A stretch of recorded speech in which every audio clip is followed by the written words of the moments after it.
بسم الله الرحمن الرحیم. وصیت‌نامه شهید مجید بازوکی.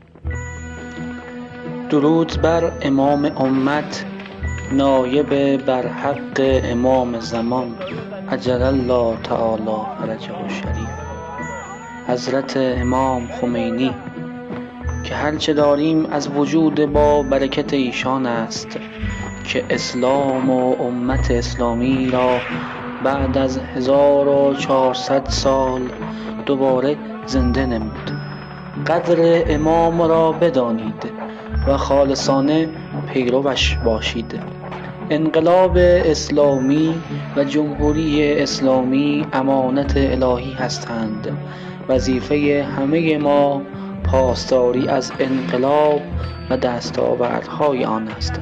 صلاح دین و آخرت ما در پیروی از ولایت فقیه می باشد.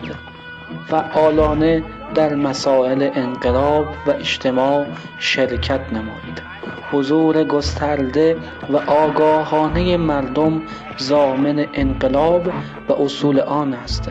در نماز جمعه شرکت کنید و شعائر اسلام را زنده تر کنید. یاد و خاطره این شهید بزرگوار گرامی باد.